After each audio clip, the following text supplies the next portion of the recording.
Hi, okay. In this last video, I wanted to cover how to use 1-point and 2-point perspectives to create objects.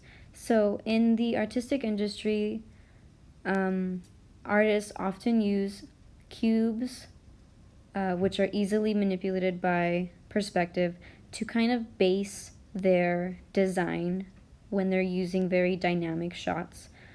So for example, if the artist is drawing a person that's running and you see the top view of their head, using a cube in perspective would kind of help the artist distinguish which plane of the head you'll be seeing the most.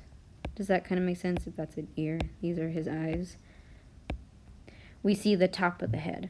So the artist can use a cube to create that. So that's kind of what I wanted to base this off of,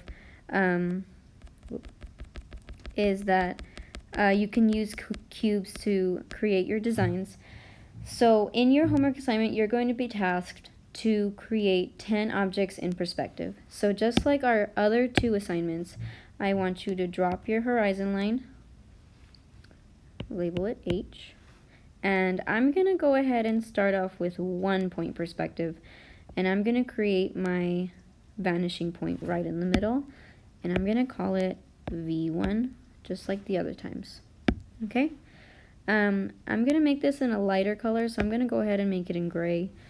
And if you recall, 1-point perspective, the front face of your cube or rectangle or what have you does not get affected by the vanishing point. Alright, so the horizontal and vertical lines of the front face don't converge to the vanishing point. What I'm doing now is connecting the corners to the vanishing point. And now I'm going to create the depth. Maybe I want this really thin. Alright, and darken those lines there. And I'm actually going to make this box like it's made out of wires, and that's called wireframe. So that way you can see all edges of the rectangle. So see here, I've completed my rectangle. Now, the part of the assignment is to draw the object using the square. Okay, so maybe this object is going to be a book. Okay, so I'm going to draw a book using this rectangle. So I'm going to draw it in perspective. Maybe my book is blue or something. Alright, so I'm going to draw my book using this square. And books are basically rectangles. So when you guys are picking these things to draw, be smart about what you pick and kind of draw things that look like the shapes you're drawing anyway, you know? It'll make your life easier. It'll make my life easier, so when I open it, I'm like not looking at it like, what am I looking at here? I hope that makes sense. I hope that doesn't offend anybody. Alright, so that kind of looks like a book. Alright, I don't know if Notability has like a paint bucket tool. No, it does not. Alright, and I could just fill in this section if I wanted to. Maybe not, that's kind of ugly. And my book's title is Book by Me. Alright, and already I have my first object. Let's do something a little more complicated in 1-point perspective. So I'm going to give you 4 examples in total if you want to skip right through this. I'm going to do the book first, then the coffee cup, then the Rubik's Cube, then the plant. So let's go ahead and do the coffee cup. I'm going to make mine over here now. So again, front face does not converge, but the corners do. Okay, so I'm just kind of speeding through this because I know you watched, I hope you watched the other 2 videos. And you kind of already have a basic understanding of what is happening in 1-point perspective.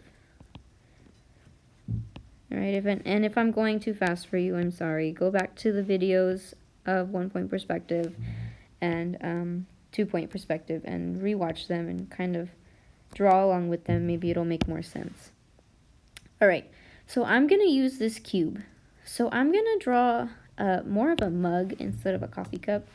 So coffee cups are actually circular on top, right? Because you need to sip them. You sip out of a coffee cup. So I'm going to use this top face to kind of judge the circumference of my mug. So in a fancy perspective class, when things are exact and, you know, precise, the circle actually fits perfectly within the square. Kind of like that. So when you're in perspective, say this is my vanishing point, the circle actually fits in there perfectly and converges to the vanishing points.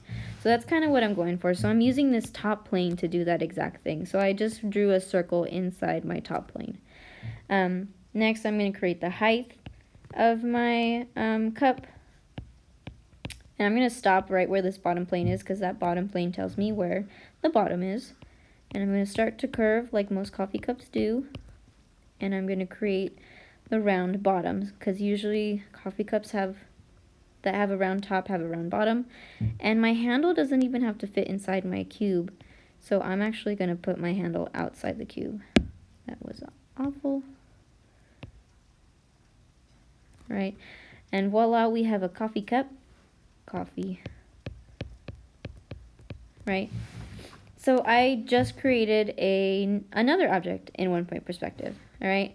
So you don't have to create geometrically shaped objects. You can create something that's more organic and round. I'm not saying, you know, coffee cups or like circular shapes aren't geometric, but it has curves to it. It's not so sharp and pointy. And the next thing I want to cover is 2-point perspective. All right. So just like I said in the 2-point perspective video, I'm going to drop my horizon line, drop down my vanishing points. In 2-point perspective, there are 2 vanishing points, vanishing point 1 and vanishing point 2. And I'm going to do a Rubik's Cube next. So I'm going to go ahead and just like the video, I'm going to drop down my bottom corner, pull up, draw my dotted lines.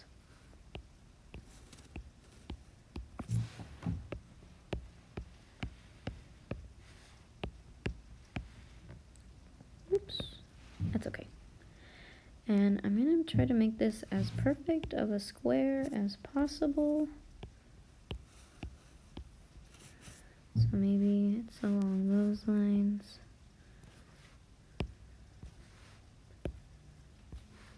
It's more of a rectangle, so I'm actually going to lengthen that. Whoops.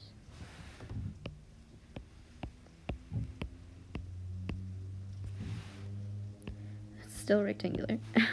Well, you know, you get the idea. You'll never get a perfect square in this crash course, right? There's a certain science behind it. This is more of a TV box. So let's make a TV instead. See, improvise. That's totally fine. Maybe this is one of those old school TVs that make that weird sound when you turn them on.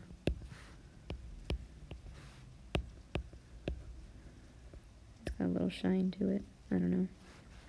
And a little antenna guy sticking out the top. See, so I just created another item using perspective. So I'm actually looking at this bottom plane of the TV. All right, which we don't normally get to see, so this is a fun point of view. So now let's create another one, and I'm going to create a plant. My plant's going to be kind of tall, so it's going to look like a rectangle. I'm going to create the edge and then connect.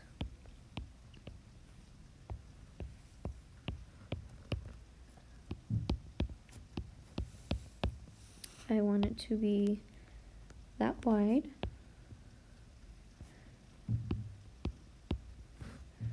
Maybe that wide there.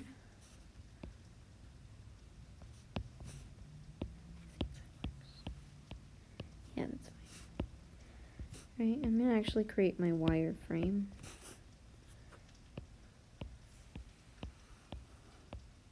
Oops, I was a little off. That's okay.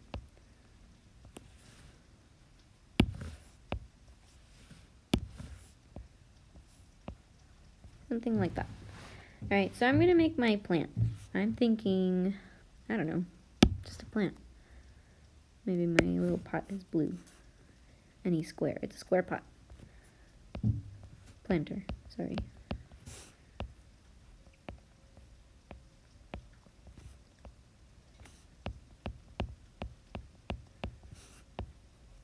Maybe something like that. So maybe he's sitting in a square planter, and that already sets me up for success because I don't have to draw a round planter in here.